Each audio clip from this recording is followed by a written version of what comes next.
Welcome to Malar's recipe. நம்ம இன்றைக்கி பார்க்குறது வந்து இட்லி பொடி. நம்ம கடையில் வாங்காமல் நம்ம எப்படி வீட்டில் செஞ்சு சாப்பிட்லான்றதை நான் இன்றைக்கி செஞ்சு காட்ட போகிறேன், பாருங்கள்.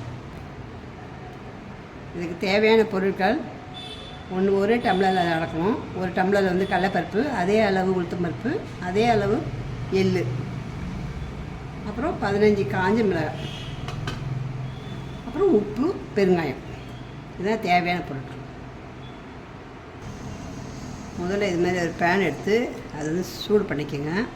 சூடு பண்ணிட்டு ஃபஸ்ட்டு வந்து கடலைப்பருப்பு, ஒரே அளவில் கடலைப்பருப்பை ஃபஸ்ட்டு போடணும்.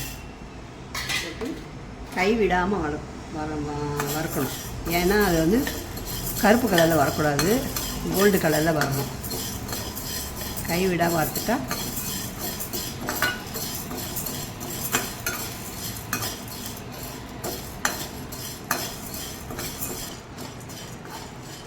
கைவிடாமல் வறுக்கணும்.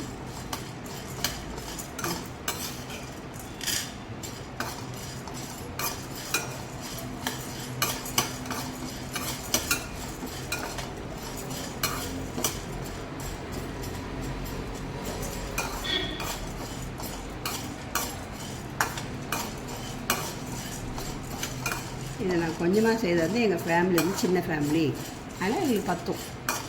அது பெரிய ஃபேமிலியாக இருந்தால் 2 டம்ளர் கூட போட்டு செஞ்சுக்கலாம்.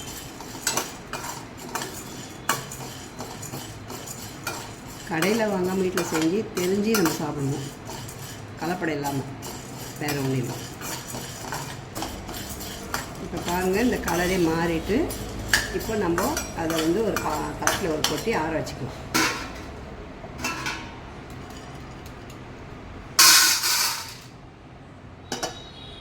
அதே அளவு உளுத்தம் பருப்பு,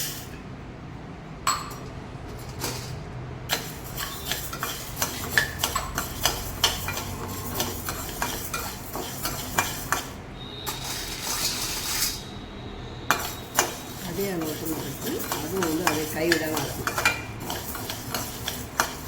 நம்ம எல்லாம் கேஸில் சேர்த்தா அது தீஞ்சிடும். ஓரளவு கலர் மாறினோன்னா கேஸை சிம் பண்ணிக்கணும்.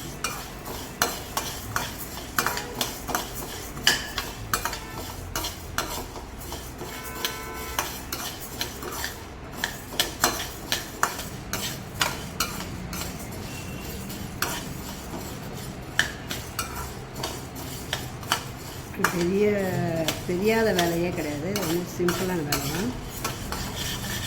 கலர் கொஞ்சம் கொஞ்சமாக மாறிட்டு வந்து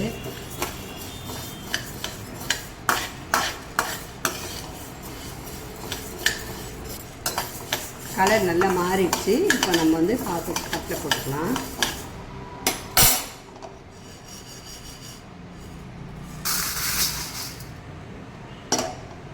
இப்போது அதே அளவு எள், கருப்பு எள். இது வந்து சீக்கிரம் பொரிஞ்சிடும்.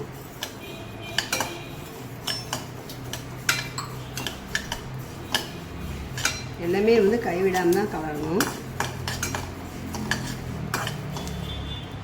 இது சீக்கிரம் பொரிஞ்சிருந்தாலும் நம்ம வந்து 1-2 பொரியலாம், கொஞ்சம் எல்லாமே பொரியிற மாதிரி பார்க்கணும். பழம் எல்லாமே பொரியிற மாதிரி பார்க்கணும்.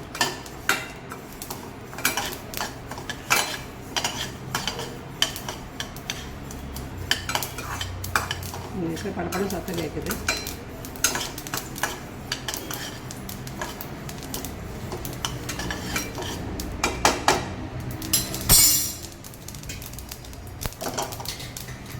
இதுவும் புரிஞ்சிடுச்சு. இப்போ வந்து காஞ்சி மிளகா வந்து 15 காஞ்சி மிளகா எடுத்திருக்கேன். அதை வந்து உடனே அதிலே போட்டுட்டு அரைக்க மாட்டோம்.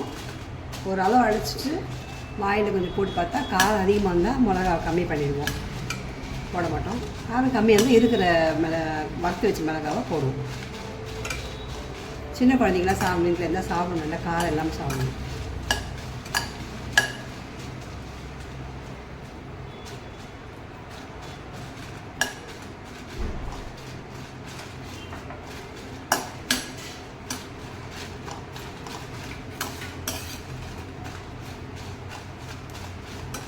கைவிடாமல் போடணும், ஏன்னா இப்பயே கருப்பாகுது. எல்லாம் கலந்து இருக்கும். கொஞ்சம் மெதுன்னு இருந்தால் அதை அரைப்படாது. அதனால் காஞ்சிச்சு. இப்போ நம்ம அடுத்தது வந்து கேஸ் சிம் பண்ணிவிட்டு இதுக்கு தேவையான உப்பு எடுக்கணும்.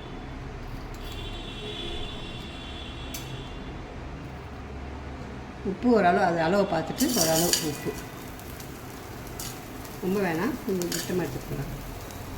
அந்த உப்புலேயே வந்து பெருங்காயம், நாங்கள் எப்போ எரிஞ்சு தான் யூஸ் பண்ணுவோம். அந்த பெருங்காயத்தை வந்து எவ்வளோ வேணுமோ நம்ம தேவைக்கு எப்போ போட்டுருவோம். ரொம்ப போட்டோம்னா உப்பும் பெருங்காயத்தையுமே வதக்கிடணும். நல்லா வறுத்து கைவிடாமல் செஞ்சுட்டு கேஸை பெருசாக்கிட்டு உப்பு பெருங்காயம் வந்து ஒரு ரொம்ப சூடான பரவாயில்ல, கொஞ்சம் சூடான பரவாயில்ல. நான் கேஸ் ஆஃப் பண்ணிடுறேன்.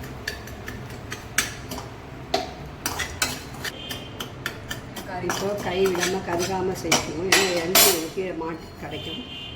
இப்போ நம்ம அதிலே போட்டுக்கலாம். இப்போ இது எல்லாமே வந்து ஒரு ஆற வைக்கணும். ஃபேன்கிட்ட ஆற வச்சுட்டு இப்போ பெருங்காயம் உப்பு எல்லாத்தையும் ரொம்ப தீஞ்ச மாதிரி செய்யக்கூடாது. எல்லாமே நார்மலாக செய்யணும். வறுத்துட்டு போட்டாச்சு. இது வந்து நல்லா ஆறின பிறகு அரைச்சிடும். நம்ம இப்போ கடலைப்பருப்பு, உளுத்தம்பருப்பு, எள்ளு போட்டு வறுத்தோம்ல, வறுத்து பொடியாக்கியிருக்கோம். இந்த பொடி வந்து இப்போ தூளாக்கி பொடிச்சு வச்சதால் சில ப்ரெக்னென்ஸ் லேடிக்கு வந்து இது எள்ளு வந்து ஒத்துக்காமல் தெரியல. அதை வந்து நீங்கள் கன்சல்ட் பண்ணி தான் செய்யணும். இல்லை இது மோஸ்ட்லி சின்ன குழந்தைங்களுக்கும் எல்லாருக்கும் கால் வலி, வயசானவங்களுக்குலாம் கால் வலிக்கு இந்த எள்ளு சேர்க்குறது ரொம்ப நல்லது. சிலருக்கு வந்து இந்த கலர் பிடிக்கலைன்னா கருப்பு எள்ளுக்கு பதிலாக வெள்ளை எள்ளு சேர்த்துக்கோங்க. இது வேறு ஒன்றும் இல்லை, இவ்வளோ தான். இந்த பொடியை வந்து வீட்டில் நீங்கள் வச்சுருந்தாலும் ஒரு மாதத்துக்கு கிடவே. இது நீங்கள் நல்லா அப்படி எள்ளு சேர்த்ததால் கொஞ்சம் அதோட உருண்டையாக வரும். அதை நான் செய்கிற மாதிரி இப்படி தட்டில் போட்டு நல்லா ஒடிச்சிட்டு நல்லா ஆற வச்சுட்டு நம்ம பாத்திரத்தில் ஒரு டப்பாவில் போட்டு மூடி வச்சுக்கணும். நல்லெண்ணெய் கலந்து சாப்பிட்டிங்கன்னா அவ்வளோ நல்லது உடம்புக்கு, வேறு ஒன்றும் இல்லை. ரொம்ப இந்த வீடியோ வந்து உங்களுக்கு பிடிச்சதுன்னா இது வந்து ரொம்ப வீட்டிலே செஞ்சு சாப்பிட்றதால நான் சொல்லி கொடுக்குறேன். இது உங்களுக்கு பிடிச்சிருந்தா நான் வந்து நீங்கள் வந்து என்னை வந்து லைக் பண்ணுங்கள், ஷேர் பண்ணுங்கள், சப்ஸ்கிரைப் பண்ணுங்கள். தேங்க்யூ.